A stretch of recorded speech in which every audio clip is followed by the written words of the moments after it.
Sydney, Australia down under. The flight from India is 12 hours, but in terms of attitude, Australia is years ahead.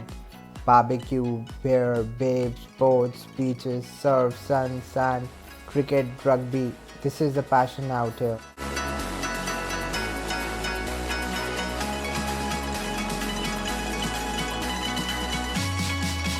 Being a major city of Australia, Sydney is well connected globally.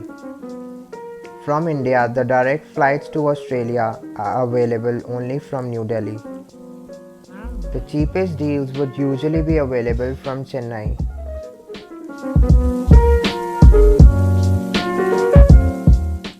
Sydney's public transportation consists of trains, ferries, light rail and buses. Once you arrive at the airport, you can buy the Opal card from the W.H. Smith. The Opal card can be used to pay for all these services, and there are both daily and weekly caps on the usage. Alternatively, you can use a contactless enabled American Express, MasterCard or Visa credit or debit card and get the same fare and travel benefits of an adult Opal card. Cabs in Sydney can be really expensive with an approximate cost of around $3 per kilometre. You can install the TripView or the Opal Travel app to plan your travel. All the public services are GPS enabled, so you get the exact time of arrival on the app. The platform information is also available on the app. Alternatively, you can also use the Google Maps. The map view on the Opal Travel app can also be very handy. You can also link your Opal card to the app to view your activity. There is an airport access fee of 14.9 Australian dollars to use the train at the airport stations. To avoid this fee, you can take a bus to the Mascot station from the airport. Mascot station is the first station north of Sydney Airport.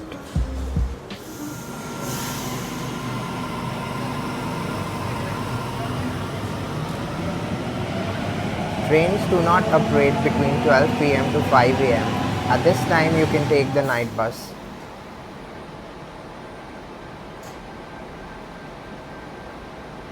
Mind the gap between the platform and the train.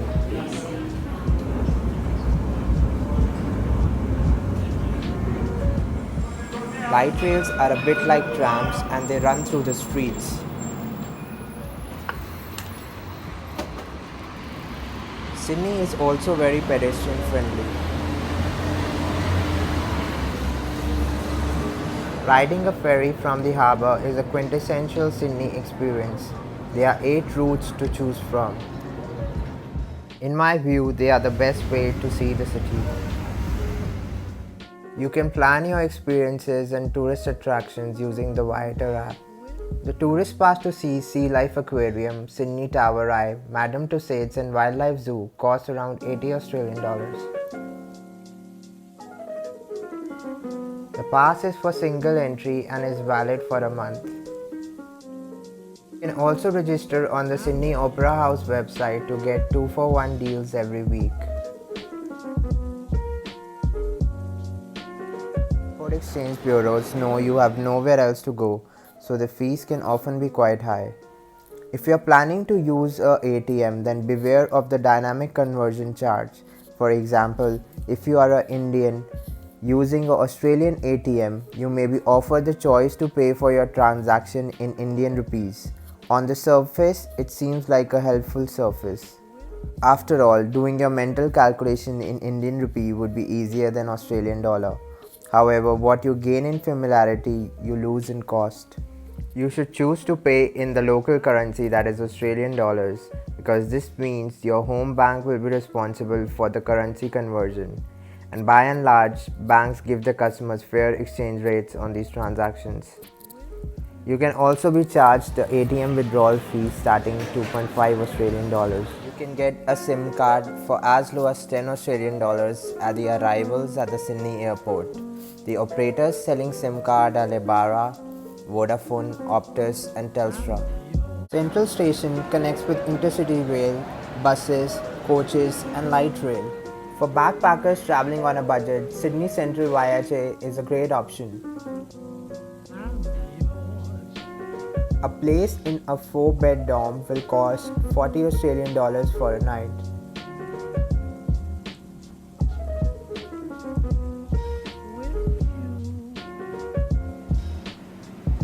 You can also cook your own food in the common kitchen. The hostel also organizes fun activities every day, including free food nights. There is usually a notice board showing all the events happening in the day.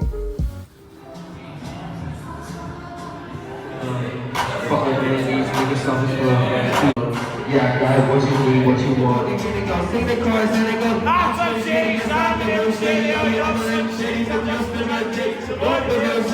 We stand up, we stand up, we stand up. You can also use the free lockers available at the Sydney Central YHA.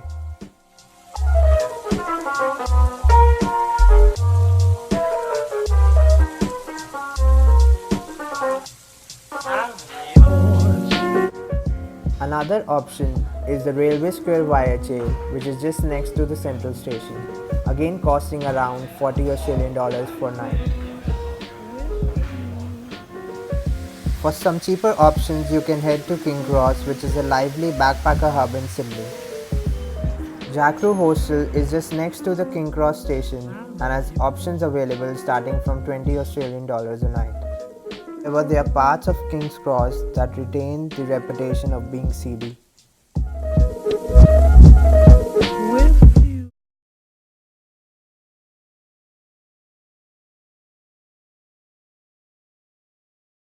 There are a lot of food options in Sydney, so we're going to barely scratch the surface. Prices can significantly vary, but you can take an estimate of around 10 to 15 Australian dollars for a meal.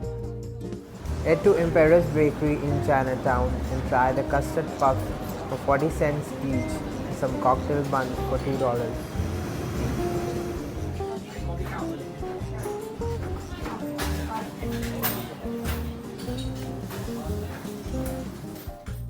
Try fried chicken at Hot Star for 9.5 Australian dollars. Young Henry in Newtown serves some great beer.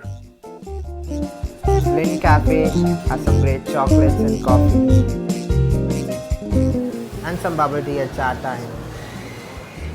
Soda Factory serves hot dogs for $1 on Tuesdays. Try chicken skewers and Indonesian restaurant Sambal. Don't forget to try some local berries from the supermarket. Floor and Stone serves some great lamingtons. You must also try the barramundi fish. Subway has $5 options for footlong sub. And there are $5 options available at Domino's too. Queen Victoria Building has over 180 of Sydney's finest fashion boutiques, jewelry shops and homewares, accompanied by delightful cafes and restaurants. All the shops in Sydney close at around 5 p.m. and the restaurants at around 9 p.m. Any purchase above 300 Australian dollars from a single store, you can claim your 10% GST at the airport under the Tourist Refund Scheme.